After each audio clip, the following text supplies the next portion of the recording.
Things I didn't know I needed a baby proof until my son started crawling. My For You page has been spot on with recommendations, and I'm going to rapid fire some of the projects that we have been working on in our house in case it's helpful for any parents who are also in a similar stage with their baby. This story, I've talked about it on here before, but I was scrolling TikTok one night, as you do. This mom came on and talked about how she sent her son to his room to get his pajamas out of his very heavy, over 100-pound dresser, and the dresser toppled over on top of him.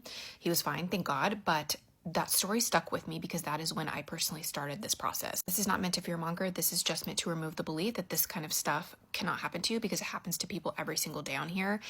I also thought the ramp up from starting to crawl to getting into all of the things would be a little bit slow. It was 0 to 100. You can start by getting on all fours. I know. Crawl around your house. Anything you can reach or see, assume that they're going to be able to do that as well. I started by securing all of the cabinets and all of the drawers. Personally, that's where we kept all of the breakables, cleaning supplies, things that I wouldn't want him to get into. I got these invisible cabinet locks. I like them because they're not an eyesore. You can't see them from the outside. By the way, because every time I talk about this, I'm throwing every product that I mention in this video into a baby proofing list, and I'll show it to you guys. Anyway, I would start there. Then you can move on to other things. Secured the stove knobs. I secured the oven door, the dishwasher door, the fridge doors, the toilet seat, all things that I just assumed he would have no interest in, or at least not for a while, and I was very wrong. I would anchor all of your heavy furniture, your dressers, your bookcases, your full-length mirrors into the walls. Somebody made a good point last time that it needs to be anchored into the studs in the wall. Cover all your outlets, and while you're at it, I would also remove all of the door springs from your house. I will tell you a story from my side. I watched my son with my own eyeballs go towards the door spring, pull off that little white cap, and start to put it in his mouth. Thankfully, I was watching him.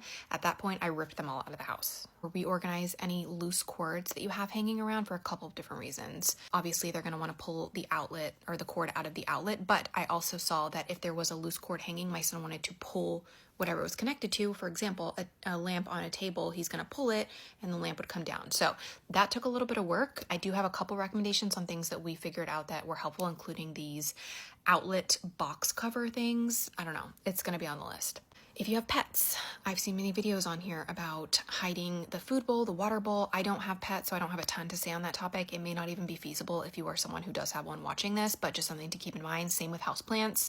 I ended up moving all of them up high or outside on the patio because my son was trying to rip all of the soil out, the leaves off, which not only is it messy, but some houseplants are also very toxic. So we're also going to stop draping things onto chairs. This was a hard habit for me to break because I like to put my purse, or my husband would come home and put his work bag, a jacket, a towel, but again, they'll want to crawl up behind the chair, pull on whatever is hanging, and the chair could come over on top of them. So just little habits to be mindful of. And then my last tip is just staying on top of keeping the house clean. I cannot tell you how many times my son has found a piece of mysterious plastic that I've never seen in my life, or a small screw, or a safety pin. I mean, I don't even know where these things are falling from.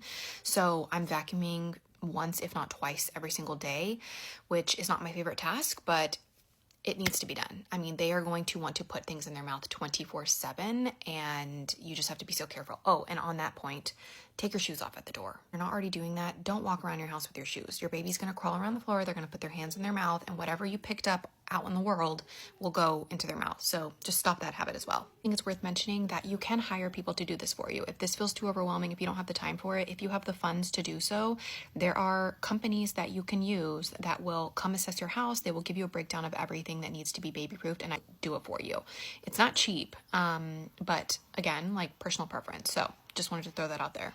And of equal importance, just make sure you are up to date on CPR training. If you don't have a LifeVac or some sort of de-choking device, I would look into that as well.